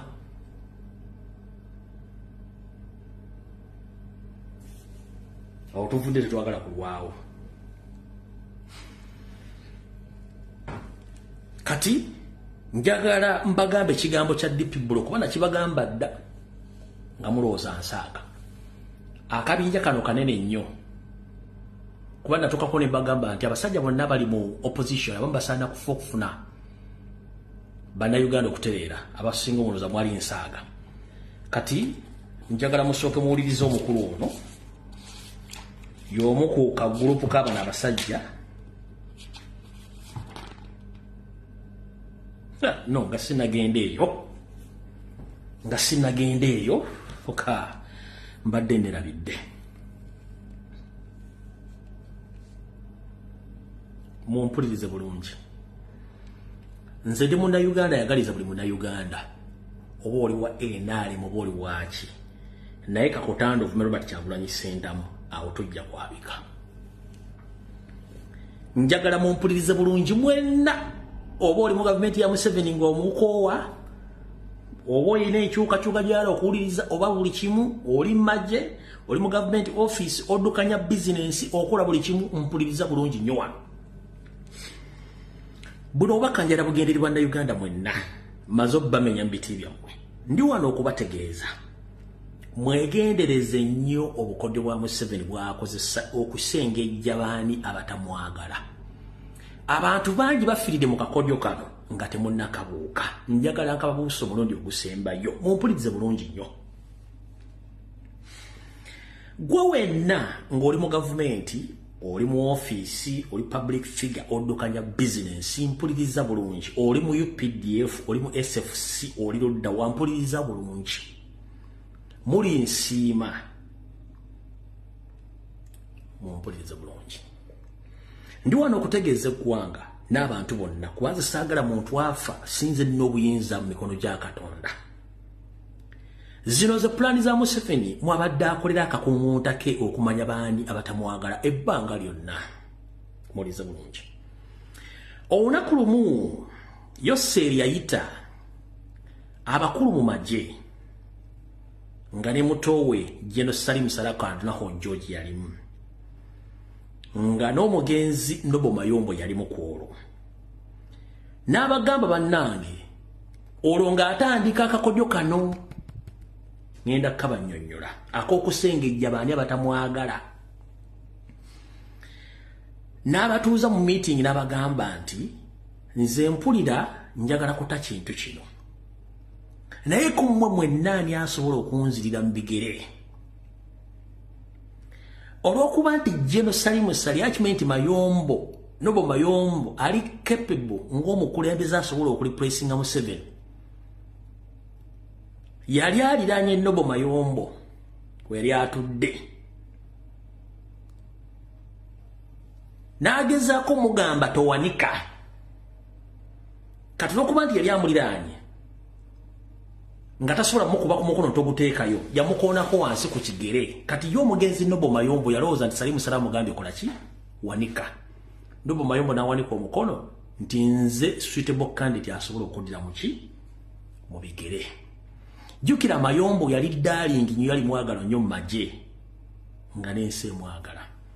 Mu meeting eyo gwe mulambo gwasooka okuvaayo mwagula bulungi nnyo era yagamba abasiru banzise mu meeting eyo tugenda mpola. Abaategeera tebaayogera. Bwe baava olunaku lumu mutowe General Salim Sale akanda naho George yavaayo n'agamba nti tukoye ebintu bya Museveni abantu bamukoye nze nangenda mwesimbako biki. Bwe yabyogera abantu bangi abali mu magye abali mu bitongole by'enjawulo baani baavaayo ne bagafa tugenda ne Salimu Sale biki. Museveni yatuga abantu. Museveni yatuga abantu abali mu business abasuubuzi mu magye mu ministry ne buli wamu wonna buli muntu yaga nti agenda kuwagira Salimu Sale n'abatuga. Kati ne mu UPDF ne mu SFC yabatta kubanga wali yakozesa olukiiko lw'abajjenno okumanya baani abalina interest mu ntebe ye. Mayombo yakagwamu wano n'akozesa Salimu Sale okumanya baani era yabatta. Kati kyekiddako mwalabe bulungi nnyo ekyaddondo omukyala wa NRM oyo Namyalo n'abalala nga bagamba bali ku Museveni tebavaako. Kati kyemutamanyi mwenna basajja mmwe kiri kye bayita Mohozi project. As in project, it is a project to expose those who hate Museveni, and Museveni has the list in his hands. It's not a project, it is another plan as a trick to eliminate whoever doesn't like Museveni. When Ana omusajja azanye ebyobufuzi ebintu by'ekiyayi. Mwenna bali Muhoozi project. Abaga Museveni tasobola kuddira buyinza bwa mutabani we. Ekyo kyekyani. Kubanga the only safe haven he has on this planet Earth in Uganda is to stay in the state house. Tasobola kuwa mwana oyo buyinza. It is a trap. A trap ajikoza okuva kugundi kunobo mayombwe najikola ku Salimu Sale kati yabatedde Muhoozi project gye batuyita Polegirigi mwenna amaze obbalaba. Ategedde abafandinga, ategedde abali mu magye, ategedde abali mu ministry, ategedde abali mu SFC, ategedde ba businessman bonna. The first example kutestinga ku busungu bwa Museveni ye musajja Omuyisirayiri nannyini busiika Baraka. Kyeba mukola enkoko ekikola bazzukulu baayo. Kyeba kola Baraka enkoko ekikola bazzukulu omusajja Omuyisirayiri. Mojasi asobola ebyokulwanyisa akola kibaba kyebakola Baraka. Mulinde Muhoozi mujja kulya omuntu omumu atuliko titu ngomu afa. Ozaaki mavi ya kuku ye mukambwe nnyo. Mavi ya kuku ye Kahindo tafiire. Gozaaki mavi ya kuku mukambwe nnyo etayagala Muhoozi project kubanga amanya akatego yabadde akamanya emyaka gyonna nti Museveni kasitoga nti hey kulyawo over. So it's not your project, it is a trap to identify who doesn't like Museveni or the regime right now. It is a trap. Abatamanyi Baraka yenna nnyini busiike gye bavugira emmotoka z'empaka gye bashootingira ayina ebintu bingi nnyo Omuyisirayiri. Era ya drone ezabegange wa President Robert Kyagulanyi Ssentamu during the elections previously omwami yazisetting akuva ebisiika ne zijja. Era yabakoleranga system y'okusupayinga n'ennyonyi waggulu wa Kyagulanyi naza mutegedde bulungi nnyo. So Muhoozi project it's a project but with hidden mission of trapping whoever doesn't like Museveni. Mwenna abalina agenda kwenye omu ku omu. Tasobola kuwaayo ke kantu kokka wasigadde okubanga mulamu tebamukwata kali gonge bw'ajwa mutabani tasobola bakozesa oli okumanya ani yaani mumulindeeko mujja kuwulira emiranga mu bantu abo bennyini mujja kujja mu ngero bya akantu kano yakoogera mwaka ki nnaku z'omwezi 8 Ogwokusatu 2024 mujja kumpulirira tomusubuzi gundi business mulabya ofuzi gundi munamaje bwati mujja kajjayo manye byange byogera bwe nti ngomusiza gule sente ngenda kulirako bantu bange era mujja kajja mukazi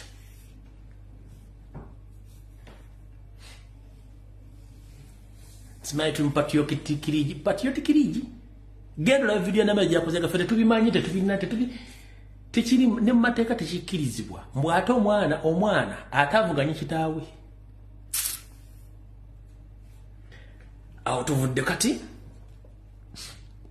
njagala muwulirize omukulu ono yakiikirira Ntebe municipality mbwatekamwa information ino egenda baleeta bulungi nnyo mulyoke mutegere mission y'abampuuga bonna aba DP block abatawulira ka video kano mukawulye bulungi nnyo kaddakiika 8 mukawulye bulungi nnyo buli omu ogenda tutegera mission y'abana basajja nti nze nali mugema nagemerawo bintu bino nga bitegedde njagala mumpulirize bulungi nnyo ono mbwatekamwa yakiikirira municipality y'Entebe municipality wa DP block ne yagira ku kadi ya Nuupu n'ebigendera bye bikusike kati mugenda kutegeera akabinja ka DP block mukategeere bulungi nnyo n'ebigendera byako voice note eno tuludde na emyaka mingi nnyo tubadde tugizanya nga temutegeera makulu gaayo kati mujulize bulungi nnyo abamemba mwasirye mutya abakwano munsonyiwe kubanga akalulu agenza okukavaamu nga siri mulamu bulungi kusooka nadde ndowooza fatigue nendowooza baatusiba mu kkomera mwe twasuula mu ensiri zatuluma avuddemu n'ebisujja so twagenza okuba mu kalulu k'abavubuka nga ndi ku cupa ne kaakati kwenkyali so mbadde sinafuna budde oluusi kuyozayoza abavubuka baffe baganda bange mwebale nnyo mwebalire ddala ddala okwebaza abaganda baffe mu diaspora baatuweereza ejjamba eryali eddene nnyo eryatuyambye okukola omulimu ogw'amaanyi n'ababadde ku ground mwebale nnyo mwebalire ddala okukola omulimu ogwo gwe mwakoze. Kituufu twatuuse ku buwanguzi bwonna era mpulidde ebigambo Bawonga byayogedde. Ebigambo ebyo nsubidde nti Bawonga abiwuliraddewo kubanga ayagala nnyo DP era tubirowoozeeko nga bigambo bikulu nnyo. Mu kaseera kano nze wenjogerera bannyambudde ebitiibwa byange byonna bye mbadde nnina mu People Power nga coordinator. Lwaki nti ensi yonna bawulira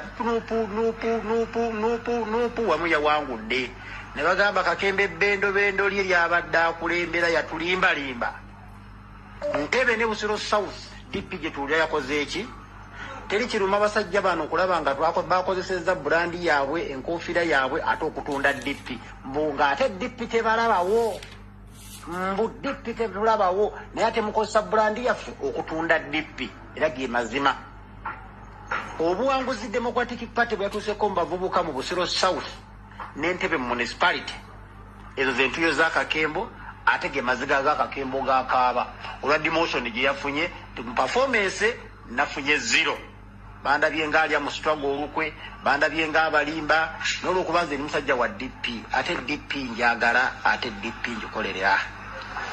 Kyamazima nze nafuna sitampu za Nuupu mu Wakiso district wonna era nze nazigaba n'enzuwa instructions eya Busiro South n'entekako instructions era abaana bandoopanga Kakemba aganya okukoona ku mpapula zaffe alimbalimba ba DP be bakoonako ffe atuggalidde. Ogwo nno gwe musango munene nnyo gwe nnina. Magere naye nakkiriza ogwo musalaba kangwetike. Njagala okwetuka omusalaba ogwo nga n'ebintu bamaze okubinyambulako ate nsanga obugalo obunyaniriza n'obwebaza obuzira bwange eri banna Democratic Party bannange tikyamazima Kakembo kiwatukolera kyali kituufu. Kyabwenkanya okwebaza omusajja eyasacrificinga ekikye ku lwa Democratic Party Entebbe. Bamu akafaananyi singa sitampe eyo abasajja abatuzoganya singa baagikwatako celebration gye tulina kati teyandibadde Entebbe, trust me or not. Ne Busiro South bo banebaziza ne banjozaza kuba basuubiza okuntwalako out naye nga nkyali ku kitanda nkyali mulwadde. Bo bakkiriza nti mu butuufu Kakembo watutaasa era bwe buwanguzi Democratic Party bwetuuseeko. Obwo obubonero bwenkukunana nti faamu twagala DP yaffe ne tukola byonna tukola kulaba nti tutaasa ekibiina. Tulina kizibu kyatujiridde ekya Nuupu muweevu muyaga gwazze gwe tulina okumanejinga obulungi. Tukumanejinga n'obusungu ebigambo Bawonga abyogedde that is trusting nnyo Bawonga naye this time omwewuunyiza bwe tuleeta obusungu nti tufaafaagane ne People Power trust me tetumalaako. Bwe tuwanika emmundu tetukuba People Power ne Bobi Wine nkulayirira kyongera kutunnyika n'abantu kutukyawa na kwongera tujja ku mpule. So tusaba tufune engeri gye tugenda okumanejinga weeve eno era engeri friendly gye tuli nsuubira naffe tulina kuba friendly gyeri tukatugusha ekintu kyaffe. Nali nina proposal yayitira mu DP block tibannange tuyingire mu DP block olw'okuwangulira awamu tuyingire mu DP block tibajja tunenya baga DP block yageze eridda kirungi ne mugenda mwenna mudda mwenna kubanga sengoga Kakembo oyo bw'anaagenda mu Nuupu tajja kudda. Ne bwe mba ngeze mu Nuupu nengenda ne Kayanja nengenda ne Sekyondo nengenda ne Kagwawani ne bakansala abamu kitegeeza kintu tumala okuwangula nga twegeya mu kyabaayi essaawa etuuse tusimbule alungi tebabawa nnyo tudde ewaffe. Naye ndabewo obuzibu abantu baffe bakyaleregetu. Kakembo nkubye omulanga guno emirundi mingi naye abantu bagamba Kakembo anoonya bibye ne bagamba bannange si kirungi kuwangula wekka let us win together. Tulina bannaffe abali ku district bamaze dde okukwata ambuleera nga Matyalo nga bwanika tunaamukuumira tutya akalulu Entebbe ng'omukyala waffe ajja nga MP tunaamukuumira tutya akalulu Entebbe. So ebintu bingi tulina okutunuulira. Tulina bakansala bana abagenda ku district nga mukama waabwe bagenda okukola naye tusuubira tebanaakola naye ate yali kwambuleera bo bali ku nkumbi. Banaakuuma kalulu ka Nsuubuga banaakuuma ka Matyalo nga bwanika erina confusion. So mbasaba tugonze embeera eri bannaffe ffenna ate tuwangulire wamu. Tunaamala okuwangulira wamu ate tulinyumizaamu ne tuteesa ki ekiddako tuddeeka bannange oba tukole tuti oba tukole tuti okusinziira ekyo kinaatulema tujja tunuuliza emidumu bannaffe babasazeewo genda ate kitukole bubi nti wona mutunuuliza omudumu ekiba kya friend relationship ejja kubulwa eweddewo omuliro mudumu ku mudumu gye binaggwera kukyawagana mpalana so nga ate twandibadde twongera ku buildinga enkolagana ey'awamu. So ekintu kino tukitwale nga kikulu. Nze Kakembo nzikiriza nti approach yange lumba omulabe muggalira defensively. Omulabe atuzoganya omuggalira omaze kuggala Nuupu n'ogamba Nuupu wange no mu DP fe tulina control fe tugaba sitampu fe tugola buli kimu nete tulina sitampu za Nuupu kati Nuupu tusooka tukwata tuggale eno DP odawo za Kakembo gona agenda mu DP tiye manya mu Nuupu ngeno DP eteekawo candidate oba Mao bambagamba mu Mao ajja kuleta candidate no Mao tasobola kuleta candidate nga fe structure ya Ntebe DP tetumwembole esinze nga tetulede kumutambuza batulede kumunonyeza bululu n'abana impact. So ompira guli mikono gyaffe executive ye DP Entebbe fe tulina okusalawo. Why don't we win it together? Tugenda mutume kutunule bannaffe nga abatuliddemu olukwe. Nenya nfansira nnyo basajja bange tulina ku executive nga mukulu Makumbi musajja wa Katonda. Bimusobedde. So tubogondeze ebero bya bannange tusekimunga nkuyege Kakemba agamba tugende ffenna tusooke tumale okuggalira abatuzoganya yeddagala erigendo tutaasa abatuzoganya omuzoganya maze mulumba wali tulina advantage of incumbency ffe tuli mu buyinza kizibu nnyo okugaba kadi ya people power ne bagiwa omuntu omulala ng'omuntu abadde mu DP ate nga yabadde akulembera ekibuga ky'Entebbe ng'agisabye bwe tunaakola ekyo tujja taasa DP tujja taasa banna DP abazanyira ebyobufuzi okusigala mu pule okuwa direction ebyobufuzi bya Ntebbe ebiseera byayo eby'omu maaso then we twepikaapika ne tumaliriza nga ffenna tugudde tutuke ebiseera by'omu maaso nga tetuli anywhere near to the table of negotiation nga tuba tuvudde ku maapu y'ebyobufuzi ate okubuildinga okudda si kyangu so bugambo obwo mbugatta ku bwa mukulu bwayogedde mukulu Bawonga Kasawuli yetawadde solution naye nze ngamba tugenda eddoboozi limu tulyeko kye tukola kubanga okutaasa bannabyabufuzi ba DP Entebbe oba otaasizza Democratic Party indirectly n'ebisale bya DP mu Ntebbe eby'omu maaso biba bitangaavu toba onyumya ne Kakembo owa DP onyumya ne Wani owa DP onyumya ne Sekyondo owa DP kyangu okumuga katukole tuzaani wookera ku makya ng'eriyo ba NRM oba ba Nuupu ate abalina olutalo ku DP kitegeeza DP aba bagisangudde ku maapu ya Ntebbe so tubeere soba tukolerere okungaba nti Democratic Party esigala eri relevant mu kibuga ky'Entebbe. Nze Democratic Party njya gitunuulira si mu kifaananyi kya DP n'erinnya lyayo naye banna DP abazanyi b'ebyobufuzi basigala mu pule eba DP eri mu kintu ne bwe erinnya gwe likyusa nti kati Amboleere enkumbi ewummudde naye be basigala bali mu kintu oyo ndiringa naye mangu okusinga bw'olaba feesi empya ey'omukambwe ate asinga Kakembo ey'omukambwe asinga Wani ey'omukambwe asinga Sekyondo ey'omukambwe asinga Kayanja nga tayagala kumanya na kya DP tawuliriza ofundako naffe abamanyi nti obufoono obubbe bwaffe DP ffe tuli mu kintu Mukama anaatubeera. Ebyo muwulidde si bigambo byange naye nga nze mbalabula ku basajja bano aba DP Buloko abasuubi oyo nno yeyeeyita Honorable Mbwa Tepama ngambye ki yeeyita Honorable Mbwa Tekamwa wa Ntebbe municipality ali ku kadi ya Nuupu gye baamuwa abadde bazimba ekintu munda omwo mwonna n'okutuuka eyo kati abaali banvuma wagwan people kono Mbwa Tepama wa Ntebbe municipality ng'akakondi kaabwe konna bwe kali badde bapulaninga ekintu okwayijakinga Robert Kyagulanyi Ssentamu n'okumujja so bino byowulidde representinga bonna Bakimbathasi Mpuuga Basegona Bamuwanga Kivumbi baani kati ng'oyagala okutegeera obuzibu bw'abasajja bano obutemu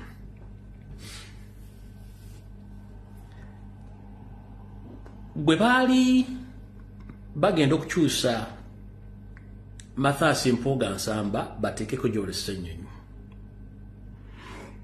meeting zaatuula Segona ne Muwanga Kivumbi bategeera nti Joel Ssenyonyi afunye obwaluupu tebaalinda na press conference badduka buddusi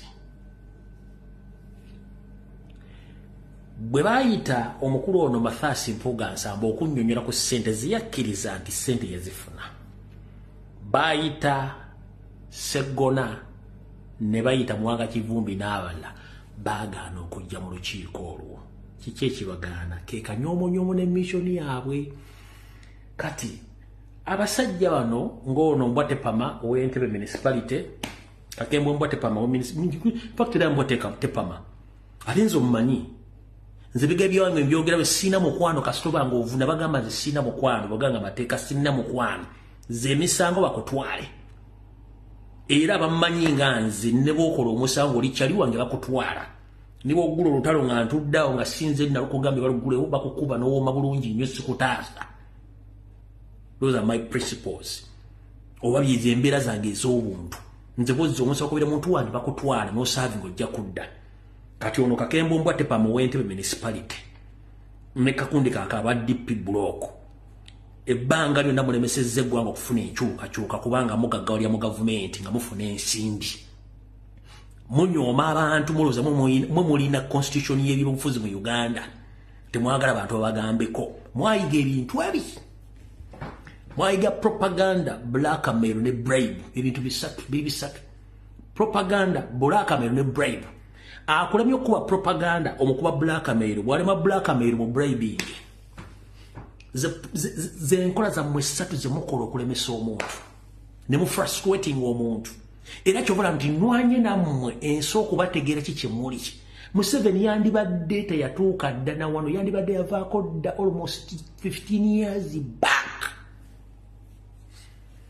nkiddamu singa CDP singa CFDC Museveni yandibadde yavaako dda 15 years back.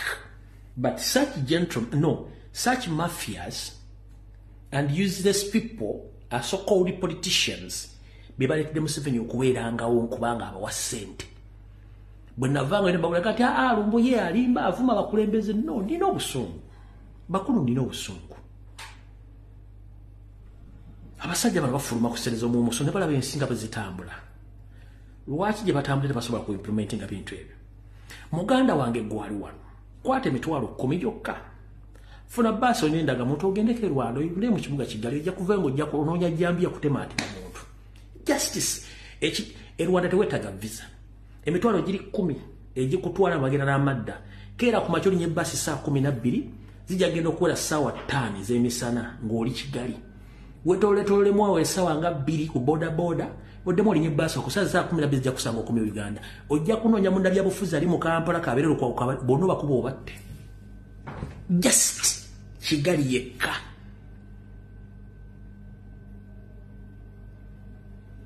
Yekka.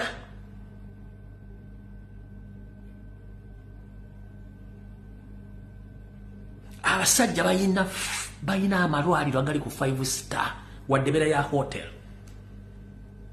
Abasajja bayina amasomero aga secondary aga institution nga gali ku level ya Makerere University.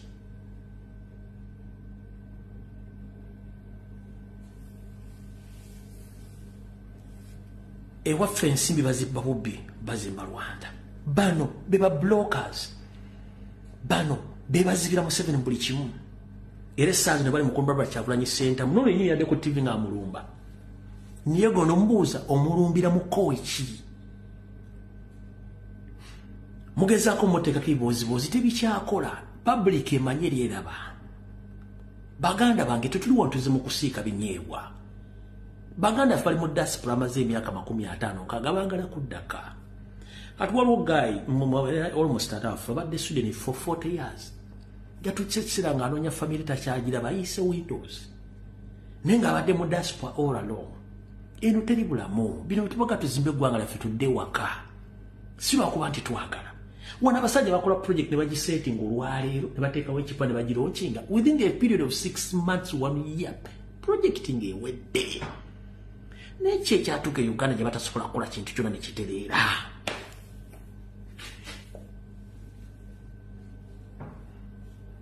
Sigenda basindika Nairobi wayinza okuba wala nnyo. Rwanda kumpi kubanga mu lunaku lumu osobola okugenda n'odda n'olambula Kigali. Ne ssente zizimbye Kigali ne infrastructure zonna ziva Kampala. Ebizimbe byolabye ebisinga obungi mu Kigali ebisinga obungi bya family ya Museveni ba minisita bonna bali mu gavumenti ya Museveni. Bitubagamba bano bebazibiikiriza bano badefenda bamagwaya bano bakamubata kama bampuga bamagwaya ba Museveni Bassegona Lubega bamuwanga kibeba magwaya badefendinga bekuba golo mujja kunoonya kikopo kuba golo nga muyitaawo. Bino betubagamba Chokulanza omuzungu wamubuuza kikyo kimbira mugati visa bwati nyima siyomba kubanga ba protecting ensi zaabwe. For us we fail to protect our nation because we are dealing with mafias. Nosanga omukazi ambalogolwa mitwalo ku milioni 13. Nosanga omuntu avuga emmotoka milioni 8.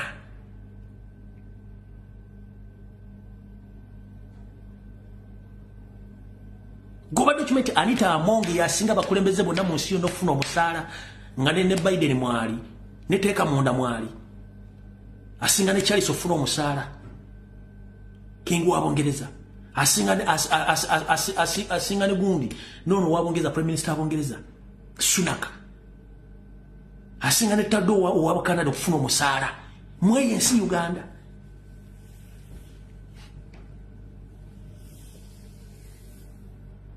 Muganda wange kanfundikire video eno nakugamba lwoli manya nti amateeka mu nsi gakola ojja kusanyuka era ojja kweyagalira mu nsi yo naye ensi etali mateeka tosobola gaggawaliramu tosobola kusanyukiramu kubanga obubbi obufere ebikolobero tebikkiriza muntu kwekulaakulanya kubanga buli sente zibateeka mu project bagenda zibba togenda kubuuza waje ziraze omuntu akozeko ekikolobero bwaba tasobola kufuna amateeka gamukwata mu musiba tosobola kweyagalira mu nsi omuntu akubye batasobola muvunana tosobola kweyagalira mu nsi omuntu okukolako ekikolero n'atavunaanibwa tosobola kweyagalira mu nsi zino ensi zirimu amateeka zino ensi bakozesa omusolo zino ensi babuuza ebibuuzo bafuna ebiddibwamu zino ensi omuntu bw'akola ekikyamu alizayininga zensi zirimu amateeka kyemusindika abaana bamufuna visa n'okusomera bino byonna bisobola okukolebwa e Kampala mu lutemye lwa liiso kasita amateeka gabeerawo naye omuntu natta omuntu wonna ajja neyeyagala nti ogenda kunkola ki oli naakuggyako ttaka n'agamba ogenda kukola ki oli naakubbasereza visa n'agamba nti ogenda kunkola ki oli naakujja ku ttaka n'aga tunakyogenda kunkola indeed nga tunakyogenda mukola speaker nga mubbi nga tunakyogenda mukola deputy speaker mubbi nga tunakyogenda mukola member parliament akiikirira abantu nga mubbi tunakyogenda mukola n'okwata omuntu nga constitution bwa tulina musiba essaawa namunana batana musango mute nga tabasobola muta AUC babulaza ne basisita mbabuulira bwe mulimanya nti ensi ezirimu amateeka abantu bazeeyagaliramu nti omukulembeze ne bwakola statement netasanyusa public bamugamba resign na resigning from there and then taddamu kukola kintu kyonna. That's the nation you are looking for. Tunoonya mazima na bwenkanya nti sente y'omusolo nga bwefulumibwa olina okukola nino osanga omuntu afuna milioni 3 omwezi mu ofisi ya government ng'ali worth billions of money. No sango wa police afune mitwala 3 ngali worth billions of money. Ostegera abali mu America munanjulira ojja sanga bana bya bufuzi ngeri ebizimbe byone biri mu America bisinga obungi ndoza 70% by'abantu ba bulijjo sibana bya bufuzi munabya bufuzi akolya ku musaara ne mu Uganda business restaurant hotels amalwaliro amasomero byonna biri mu bantu ba government abali mu state house abali mu majje abali mu police abali mu parliament nebo geno babuza sinte bazijja luddawa taxpayers money.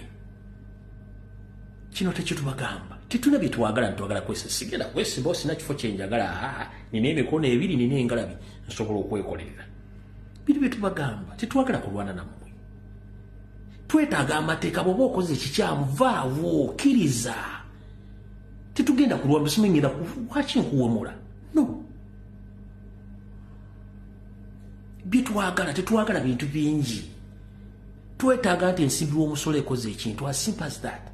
Bana Uganda bali mu diaspora baleta ensimbi ezimbe gwanga sente muzibba bafunira ludda mutwali zino ensi zasooka ne zikola ekintu kimu bakiyita kusooka kumanya muntu munnansi obuvunaanyizibwa bwe kubanga yensibuko yesosi y'omusolo gwe bayita munnansi nti nawe bafunye ekizibu gavumenti emurescuinga yonna gy'abaali mu nsi yonna era ebeesaliddwa naye gavumenti etavaliwinga bannansi ng'ate basasula omusolo ya gavumenti ki mu zino ensi ezikulaakulanye omuntu omu okufa it's a big loss omuntu omu okufa what it's a big loss kubanga mpagi ya musolo bajjako omusolo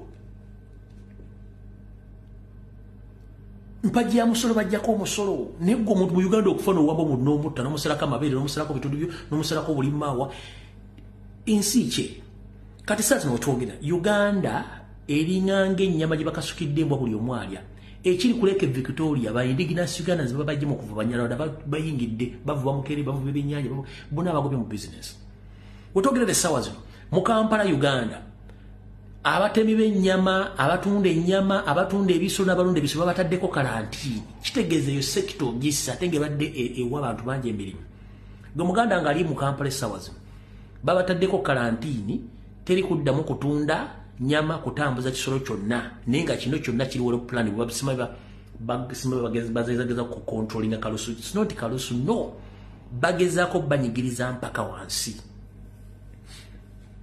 abasirika tebafuna musaala abaana tebakyasoma ne bw'ona omuweerera tagenda kufuna mulimu kikyogenda okufuna mu ggwanga lyo right now kati amasomero abazadde babaza okusasula school fees bataddeyo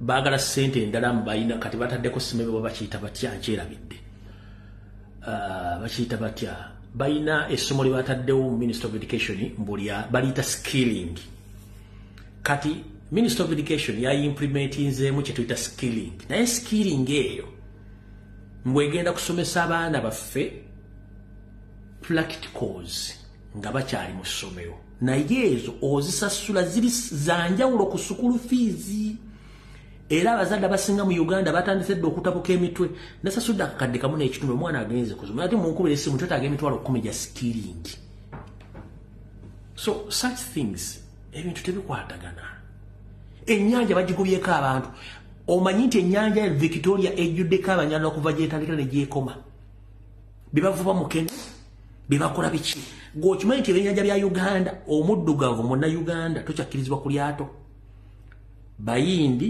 Bachina n'Abanyarwanda si kyeyo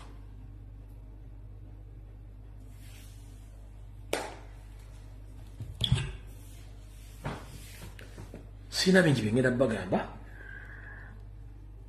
okujjako okubagamba nti buli muntu agumye munne musabire nnyo Kyagulanyi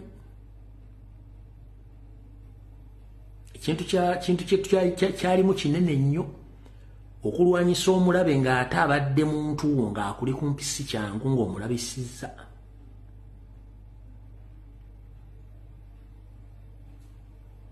si kyangu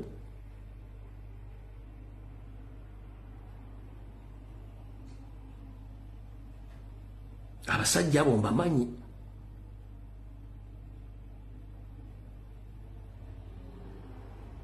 olaba aloga tebalina kyobakoze naye ate ng'obajja kumuga kyobbalabisa abasajja abo bazibu